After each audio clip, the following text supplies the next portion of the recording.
Hi everyone, it's really lovely to be here. And as Russ says, this is very, very much live research. So be gentle with me because this is really a new project for me.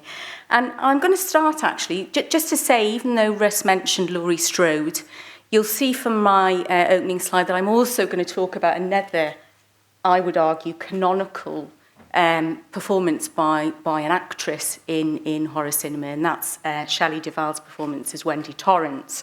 So we're going to have two case studies here today. But I'm actually going to start with a clip not from a film featuring either of those actors, but instead I'm going to show you a clip from a film from 1919, Broken Blossoms, American silent drama, directed by D.W. Griffith and starring Lillian Gish. Now, the film is universally considered, many of you may know it, universally considered as a kind of silent cinema classic. And the scene I'm going to show you is kind of quite a famous, discussed scene in the film. But while you're watching it, it's quite brief, I just want you to think about whether it reminds you of any more kind of contemporary, kind of post-1960s horror films, and maybe particular scenes or performances from horror films that we know post-1960. So here's the sequence.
Okay, remind you of anything, Nicholas?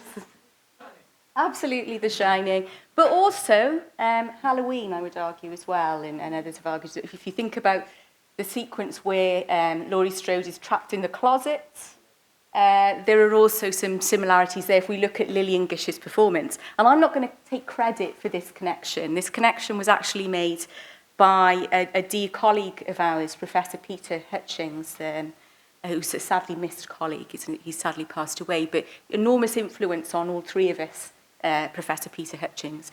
And he made that connection between that sequence and those two sequences that we know very well from The Shining and Halloween.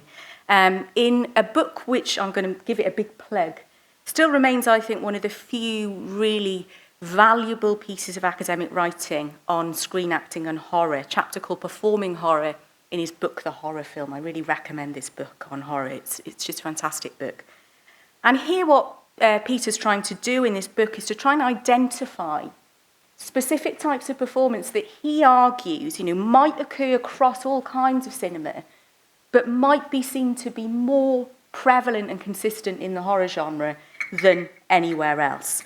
And he looks really in this chapter at performances of fear. He's interested in the kind of the history of performances of terror and fear across horror cinema. And inevitably, he looks at Jamie Lee Curtis, he looks at Shelley Duvall, but traces it back to Lillian Gish. So Gish's performance, really quite praised by many historians. She's seen as somebody who pioneered, not just in this film, but in many of her films, key kind of foundational forms of acting within narrative cinema in general. And Hutchings does a really good job, I think, in this chapter of kind of trying to break down the elements of her performance, which obviously then influenced in lots of ways these later kind of key performances of fear within horror cinema. So as he argues, and I'm going to unashamedly quote him at length here, he argues about this Gish performance. Initially, she presses herself against one of the cupboard walls with her back to the door, her hands in restless movement as she glances fearfully over her shoulder. When the hatchet assault on the door commences, she becomes panic-stricken, first running back and forth within the tiny confines of the cupboard, and then turning frantically in circles.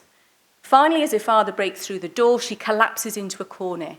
Here we have a portrayal of abject terror that combines, it might seem a very straightforward performance, but it's kind of combining defensive movements with excessive non-defensive actions that signify a kind of loss of control over the body. He argues what is most striking about Gish's performance is its extravagant intensity as the actor kind of shifts rapidly between these kind of defensive gestures and then those kind of out-of-control panic ones, the kind of bizarre ones where she's kind of turning in a circle, for instance.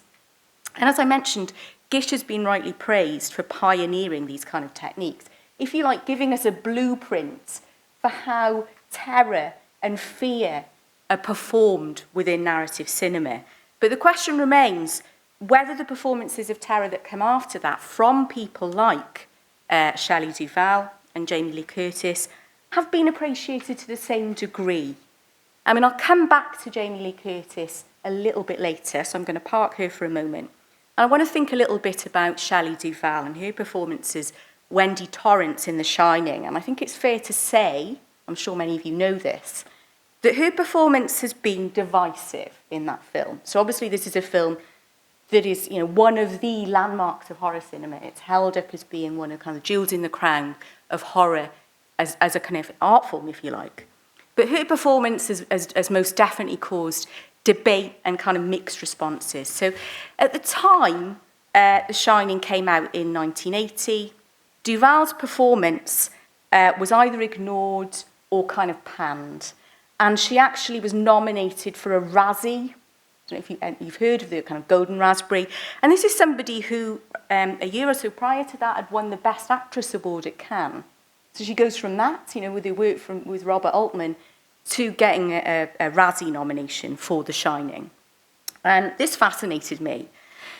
So I actually did some, as I'm an audience researcher, as Russ said in the introduction, and I did some research over quite a long period of time on fan debate around Duvall over kind of a range of forums. I've listed some of them here, film and horror specific forums.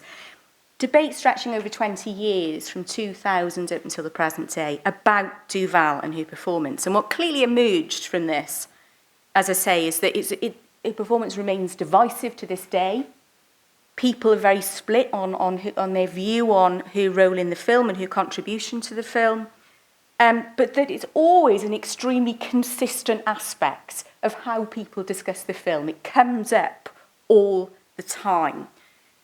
Key to that is a quite mythic, it's reached mythic proportions, I would argue, aspects of The Shining, and that's obviously Duvall's relationship with her director, Stanley Kubrick, during the film's production. Has anyone here seen a short documentary called Making The Shining? Anyone here seen it? It's fascinating. It was actually made by Stanley Kubrick's daughter, Vivienne, and is now available. You can get it on YouTube. It's kind of a 20-minute short film about the making of the film. And many fans draw on evidence from this particular making of to really evaluate Duvall's performance, because what we see quite notoriously in this documentary is Kubrick seeming to kind of harangue Duvall all the time, to criticise her performance, to kind of nag her, to repeatedly ask her to reproduce the same scene take after take after take after take, because he wasn't satisfied with it. And that's kind of exemplified by probably the most infamous example of that, where he made Duvall shoot the notorious baseball bat scene, which we see here on the right, 127 times. And that's frequently referenced in discussions of Duval online. So as a consequence of that, many fan responses to Duval's performance kind of draw centrally on that information to assess it and to argue as a result that she wasn't kind of acting in the film, really, but that actually she'd been driven hysterical by Kubrick's treatment of her and was really not acting at all. Because consequently, you know, Kubrick had manipulated her. They saw it as being the case that that's what he'd done, that she was like his puppet, if you like, because of this treatment, to push her to deliver the vital distress of the character. These are quotes from these fan forums. And other people actually argued that she'd been kind of reduced from an actress in the film to almost a kind of snivelling extra. So you have Jack Nicholson giving this extraordinarily, sort of big performance, ostentatious performance, and she was seen to be kind of just this snivelling amateur next to him, if you like. And here's a sample of some more comments which suggest this was the case, that basically this film, for some of these fans, was almost kind of documentary evidence of Kubrick's mistreatment of her. That here we see in the film not an actress, not a skilled actress playing a role, somebody who'd won, as I said, Best Actress at Cannes 2 years prior, but instead was somebody who was just a terrorised human being, completely terrorised, and that this was apparent on screen. If you look at this last quotation here, it says, everything I've read says she's not acting, because Kubrick terrorised her to the point of almost having a breakdown. I've never heard anything bad about her acting in The Shining because she's not acting. So this is kind of the assessment to some extent, that Kubrick and his direction of this particular actress kind of drained all the acting skill from her and turned her scenes, as I said, into kind of evidence of her real victimisation at the hands of the great auteur Kubrick, that it's very apparent on screen that we see this terrorisation, not a performance. However, increasingly, and you could argue in some ways this is a cult conference, that Duval's performance is a cult object in its own right, because this performance has increasingly begun to be rehabilitated, beginning with scholars. In a 1994 analysis of The Shining, Mario Falsetto actually noted the fact that it's very, very unfair to compare Jack Nicholson's performance against Shelley Duvall's, because they're using very deliberately different acting styles, and this is actually a hallmark of Kubrick cinema. So that while Jack Nicholson was giving a kind of non-realistic, almost kind of Brechtian perhaps style of performance, that Duval was giving a very naturalistic one, and that this was actually a trope of Kubrick, something that it was argued was repeated in something like Eyes Wide Shut with Nicole Kidman and Tom Cruise, a deliberate strategy, and that for him, as a result, he argues that Duval, for him, gives a very convincing and naturalistic performance of a fearful and uncomprehending character. And this is an argument which has been kind of reinforced in subsequent studies of The Shining. So these two great books over here, which I both highly recommend, On The Shining by Roger Luckhurst and Laura Mee, have also mounted defences of Duval and her performance and its contribution and importance to the impact of The Shining as a whole.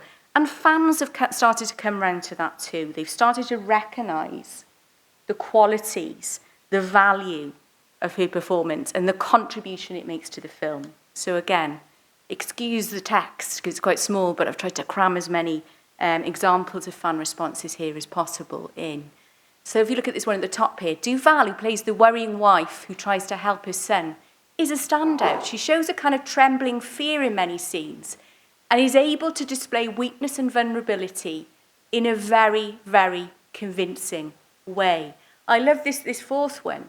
She is what made the movie terrifying for me as a kid. When we watched it on video when we weren't allowed to, her fear is so real, just the terror in her eyes made it feel real. And this last one. The older I get, the more I realise just how fantastic and unique her performance is in the film. I feel like it's a subversion of any sort of stereotypical or cliched female performance in favour of something that feels very genuine and believable. She isn't particularly strong. She's completely out of her depth. This is the character, not Duval. And she's basically just operating on instinct, despite being utterly overwhelmed and terrified. It's a goddamn brilliant performance. So people are starting to come around to it. But what this kind of illustrates, this kind of trajectory, if you like, of responses to Duval's performance, is that performances of terror and fear and confusion, of vulnerability, are the bread and butter of horror cinema, aren't they? They're key. You know, we always think about the monster. Obviously, we were thinking about Lon Chaney last night and his brilliant performances. So performances of monstrosity, performances of aggression are key to horror, but also performances of terrorization as well. But they're perhaps not celebrated to the same degree. You know, Anthony Hopkins as Hannibal Lecter, Jack Nicholson as Jack Torrance are often, you know, their performances are focused on as being key to those particular films. Less so those who are playing the victims, who are playing vulnerable characters in these films. And to go back to Hutchings, he's kind of noted that, you know, this is on top of the fact that as Russ mentioned, that while we might say, you know, in this festival might celebrate the importance of acting to genre cinema, to horror cinema, to cult cinema, it hasn't been explored that much in film studies, certainly when thinking about horror cinema. And one of the reasons why for Hutchings is because he argues that a preoccupation with a film director is often still seen as a source of meaning. And this has often led to actors being seen simply, as was the case with Duval, as just one element at the director's disposal, rather than an artist who collaborates with a director, who has agency, who has some kind of input. And I should say that Gish's performance in Broken Blossoms, she claims, whether it's true or otherwise, she claims it was improvised on the spot. So that's an example of the agency of an actress in that situation, if you like, that they're not the puppet of the director. Just because they're playing a vulnerable character does not mean that they're a weak actor. This is the issue that needs to be kind of addressed here, I guess. So moving beyond The Shining, to think about fearful performances more generally, if we're thinking about Jamie Lee Curtis and Halloween, clearly that's, at least the initial film, the 1978 film, is seen as a key example of the slasher film. And of course, when we think about the slasher film, we immediately think about gender, because gender has been such a huge debate when thinking about the slasher film, publicly, in scholarly terms, in terms of fan debate as well. You know, it's always been seen as being a key aspect of those films and their cultural impact. And because of that, I would argue that when people write about the slasher film, they often write about the narrative function of characters in terms of their gender. So how active or passive a particular male or female or non-binary characters within the world of the slasher film. But as a result of that, arguably, that means that how characters play a particular scene within these films, their skills and abilities, and how that might impact on the meaning of representations of men and women in these films is underexplored. Instead, there's much more focus on how these characters function symbolically and narratively, not so much on how actors play the scene and how, as Hutchings here says, that might modify our understanding of the significance of gender in horror. So as I mentioned at the beginning, and as Russ mentioned, this is my sort of starting point, this is my springboard, and I wish me luck, because I'm planning to try and embark on a wider study of the importance of acting in cinema, and in horror cinema specifically. And I want to ensure that I don't just go for the obvious, that I look at performances of terror and of victimization and see those as a really key part of horror. And my starting point is, as you already know, this particular actress and this particular character, Jamie Lee Curtis, as Laurie Strode. And of course, she's played that character now over, we've only got 5 films represented on this image, but it's actually 6. So the original 1978 Halloween, Halloween 2 from 1981, H2O from 1998, not my favourite, but I've included it, Halloween Resurrection from 2002, and then, of course, the recent kind of reboot, for one, I mean, who knows if that's the right term, there's so many of these terms now, but I'll call it a reboot, in 2018, David Gordon Green's Halloween, and then obviously more recently Halloween Kills. And as I've already mentioned, Peter Hutchings in his work sees the influence of Gish's performance that we were looking at right at the beginning of this talk in the closet scene, the really famous closet scene in Halloween, which I'm going to show you in a moment, where Michael is breaking through the door and she is getting the hanger and turning it into an implement and so on. And he also says Duval's performance is influenced by it as well. So as he notes, with both Duval and Curtis, generally there's a visible expenditure of energy, as both actors involved enact the apparent contradiction between self-defense and helpless panic. And what these performances have in common is physicality, with fear being expressed through an intense physical agitation of the body. So these are extremely physical performances and extremely emotional performances as well. They're fascinating for that reason. And what I want to do now, in the time I've got left, is to start thinking about how we can actually map out Curtis's performances across these films. Are they the same? Are there particular qualities and characteristics and elements that are evident across her performances? In some of them, is she sleepwalking through the film, or is she carrying the character forward? No matter the director, no matter the writer of these different installments of the franchise. And is there kind of a development in her character of Laurie Strode that comes not just from the narrative and the writing, but from her performance, and which illustrates her input, her creative input into this character? So we're going to have a little break from me talking for a while, because I'm going to show you quite a long clip, about 8 minutes, of key moments from all of the films that I've just mentioned, excluding Resurrection, actually, and apologies for that, and excluding Halloween Kills, so all of the others. And as you watch them, look yourself, think about what do you see as being the important aspects of Curtis's performance of fear as a fearful, victimized character in these films. Think about her voice, think about her physicality, think about her facial expression. Obviously, we were talking about that in regards to Lon Chaney yesterday, the movement and so on as well, the physical movement. Let's have a look and see if we can spot kind of continuities, but also development across Curtis's performances. Somebody help me, please! Somebody help! Oh, God, help me! Please! Please help me! Oh! Oh! Help! Oh, God, help me, please! Hello? Hello? Oh! Oh! Hello, help me! Man, please help me! Please! Can you hear me? Oh, God! Oh, help! Help me, please! Oh.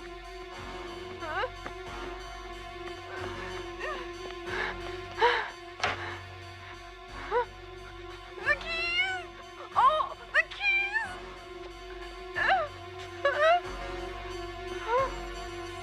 Tommy! Tommy, it's me! Tommy!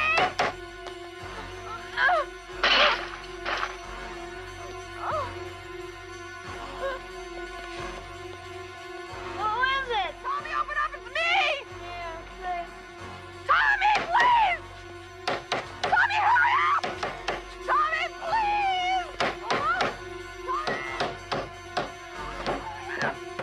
Tommy, please! Tom, get upstairs. What is it, boy? Get upstairs, get Lindsay, lock the bedroom door. Do as I say! Wait a minute. Hurry!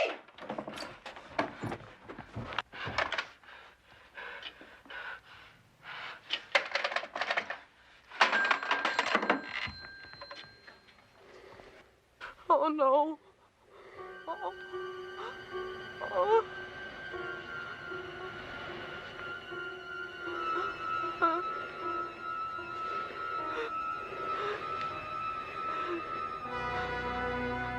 Please stop. Please.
I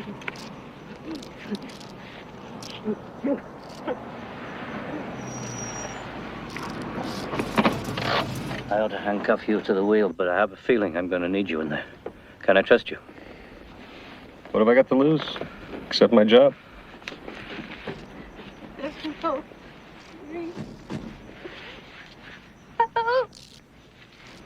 Help. Help me!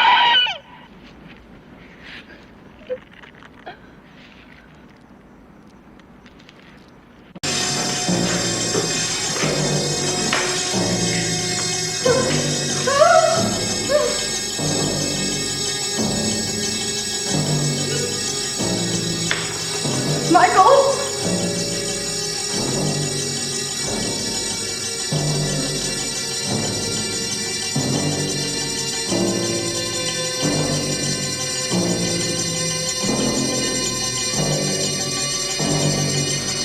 Michael, stop!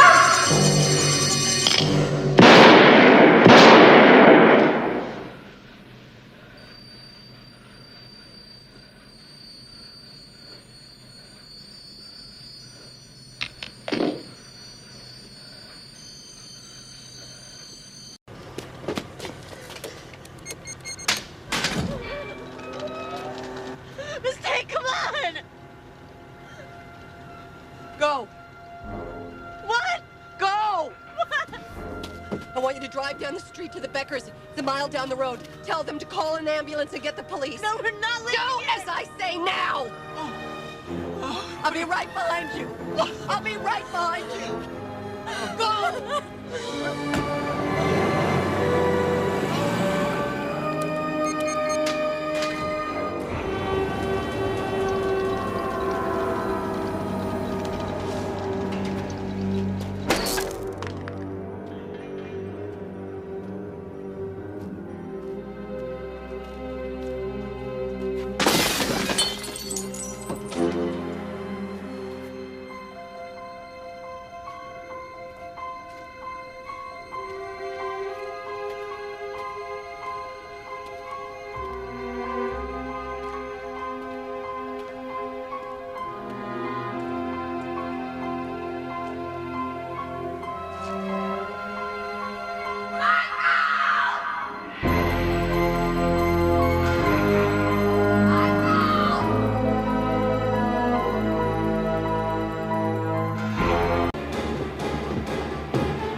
So I'm seeing my duty through till the end.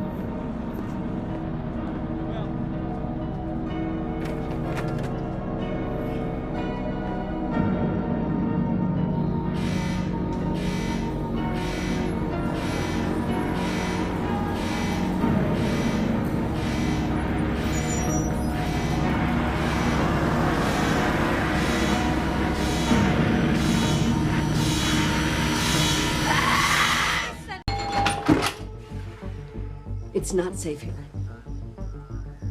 Where's Allison? Where is she? Where's Allison? Honey, it's Mom. Can you please call me back the second that you get this, please? The police said that they evacuated the dance and I can't get in touch with you and they're making us go to your grandmother's house because it's safe. Sweetheart, this is your grandmother. There is a police officer waiting at your house to bring you to us. We're all gonna be together. Now do as I say.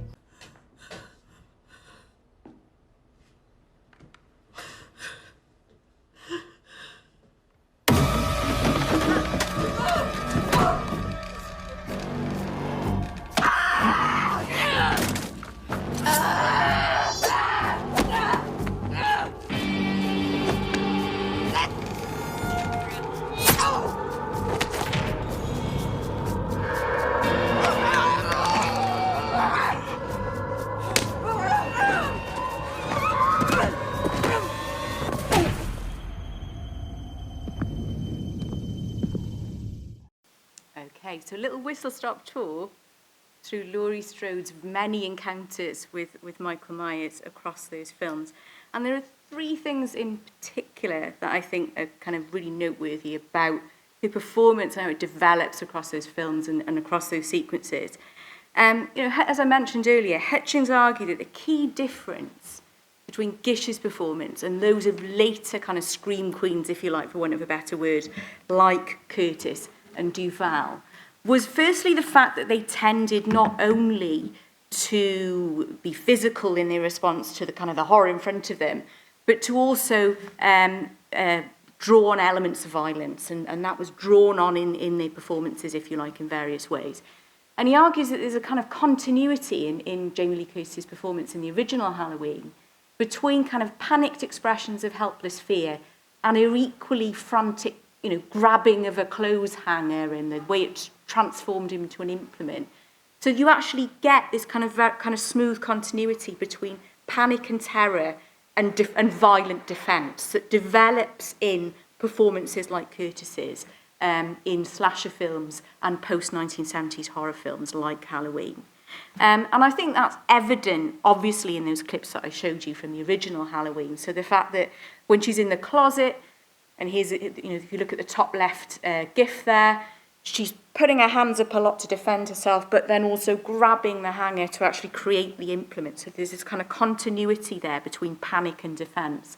There's my favourite, which is the knitting, when you all laughed at, the knitting needle, where the knitting needle goes into the side of his head and he kind of just collapses, where she's terrified and she just kind of swings back like that. And her vocal performance is consistent throughout. So you get this sense, you're not getting this sense of the moment of violence in her performance being a kind of spectacle, if you like, or her screams being a kind of spectacle.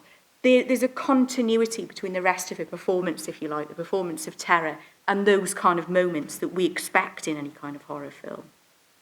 And that continues, I think, into the later examples. So in H2O, you have her kind of attacking Michael, but putting an enormous amount of emotion and just sort of screaming as she kind of launches herself at him and then dodges back to avoid his kind of swipe back at her.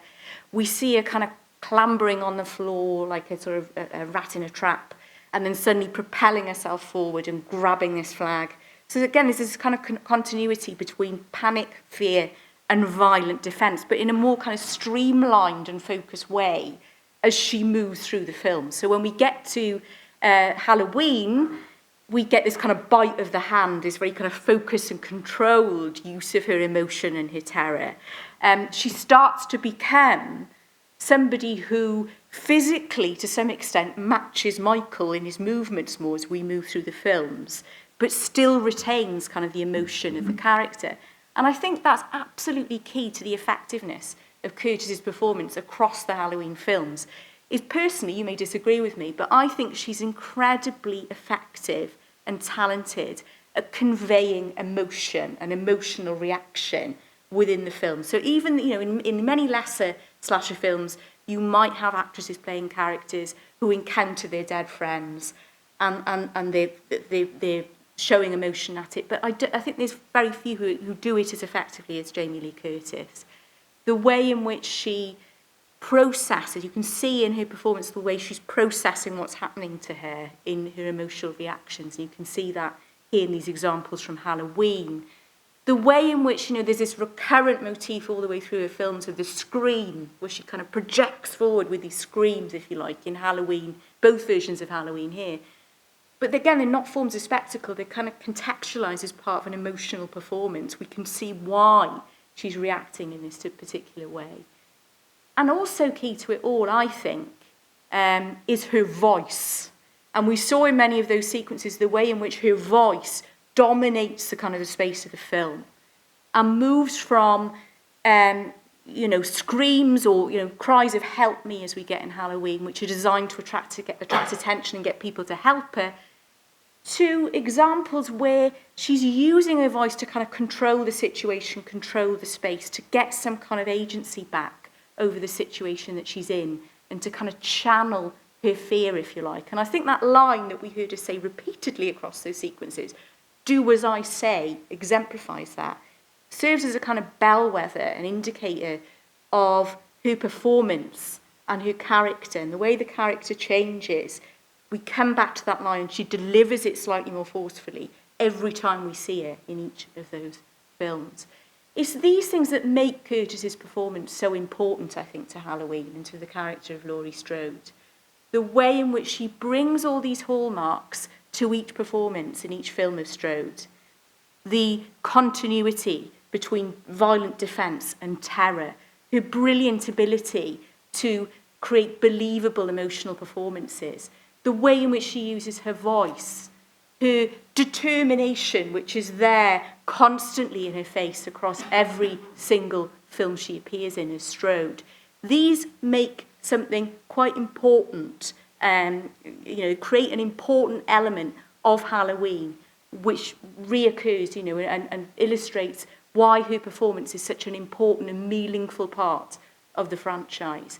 What I think it illustrates, to use Hutchings' terms, is that horror's palette of fear is considerably richer and more varied than is sometimes supposed. That actually performing fear, performing victimization, performing vulnerability is actually a very skilled kind of craft, if you like, within the horror film, and has a long lineage if we take it back to Broken Blossoms. And if we don't start to think about it and to think about the intricacies of it, the craft of it, to appreciate it, to break it down, then we're not entirely understanding, I think, how horror, as one of the most prevalent forms of popular cinema there is, achieves its impact on us. So I hope to continue to explore and discover this and to tap into, really, this important, very, very important element of horror and why it matters to all of us. Thank you very much.